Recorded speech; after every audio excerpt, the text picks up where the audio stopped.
Bulldozer, এই শব্দটা শুনলেই আমাদের যোগী রাজ্যের কথা মনে পড়ে, কারণ সেখান থেকে বুলডোজার এই শব্দটা অত্যন্ত জনপ্রিয় হয়েছে। তবে এবার কিন্তু সুপ্রিম কোর্টের হস্তক্ষেপে একটা বড়সড় সিদ্ধান্ত, সুপ্রিম নির্দেশ বলা যায়, যেখানে খুশি নাকি বুলডোজার চালানো যাবে না। কেউ অপরাধের মামলায় অভিযুক্ত বা দোষী সাব্যস্ত হলেই তার বাড়ি বুলডোজার দিয়ে ভেঙে ফেলা যাবে না। বুলডোজার মামলায় রায় দিতে গিয়ে সাফ জানিয়ে দিল দেশের শীর্ষ আদালত, সুপ্রিম কোর্টের পর্যবেক্ষণ, বাড়ি বা কোনো অবৈধ পরিকাঠামো ভাঙতে হলে তা একটি নির্দিষ্ট নিয়ম মেনেই করতে হবে। সুপ্রিম কোর্টের এই রায়ের ফলে কিন্তু বেশ চাপে পড়ে গেল উত্তরপ্রদেশের যোগী আদিত্যনাথের সরকার। বুধবার এই মামলা ওঠে সুপ্রিম কোর্টের বিচারপতি বি.আর. গবৈ এবং বিচারপতি কে.ভি. বিশ্বনাথের বেঞ্চে।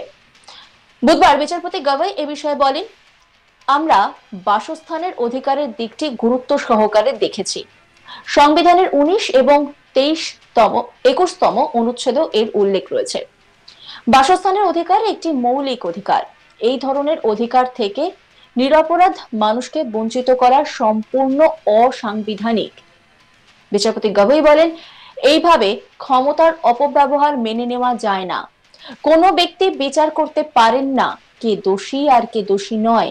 কেউ এভাবে আইন হাতে তুলে নিতে পারেন না। দুই বিচারপতির বেঞ্চ জানিয়েছে, কোনো নির্মাণ ভাঙতে হলে আগে থেকে সোকজ নোটিশ দিতে হবে, কমপক্ষে 15 দিন আগে থেকে নোটিশ পাঠাতে হবে। এরপর সংশ্লিষ্ট জেলা শাসককে গোটা বিষয়টি জানানো হবে। সেই জেলা শাসকের নিয়োগ করে নোডাল অফিসার গোটা বিষয়টি খতিয়ে দেখে ভাঙার বিষয়টি বিবেচনা করে দেখবেন। এই মামলায় 1 অক্টোবর অন্তর্বর্তী আদেশের মেয়াদ বাড়িয়ে দিয়ে দুই বিচারপতি বেঞ্চ জানিয়ে দিয়েছিলেন, পরবর্তী নির্দেশ না আসা পর্যন্ত কোনোভাবেই দোকান বা বাড়ি বুলডোজার দিয়ে ভেঙে গুড়িয়ে দেওয়া যাবে না। দুই বিচারপতির প্রশ্ন ছিল, কোনো ব্যক্তির বিরুদ্ধে অভিযোগ থাকলে বা তিনি দোষী সাব্যস্ত হলেই এভাবে তার বাড়ি বুলডোজার দিয়ে ভেঙে ফেলা যাবে না।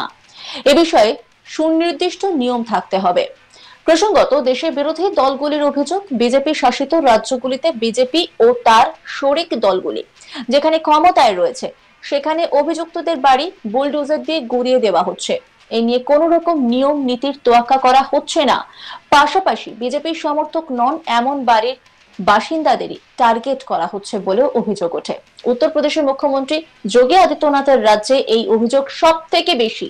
এই পরিস্থিতিতে সুপ্রিম কোর্টের এই রায় যথেষ্টই তাৎপর্যপূর্ণ বলে মনে করছেন ওয়াকিবহাল মহল।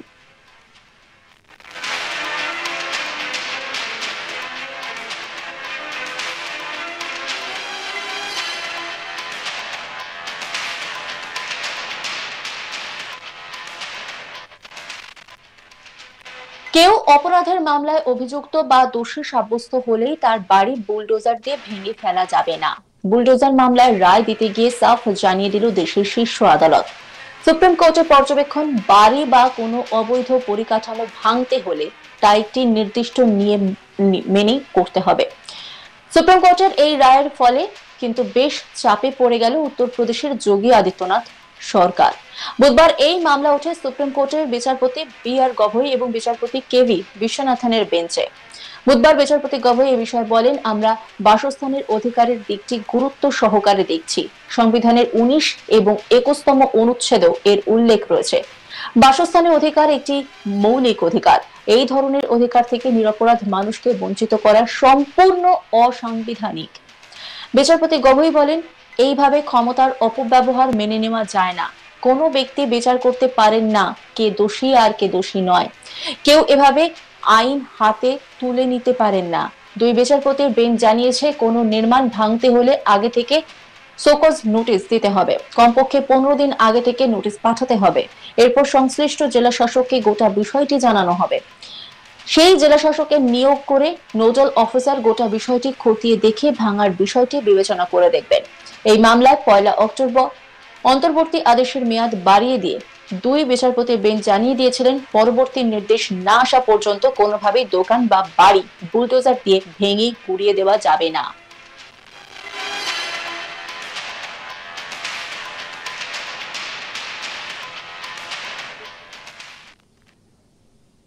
নজর রাখুন আজ তাক বাংলার ইউটিউব স্ট্রিমিং এ।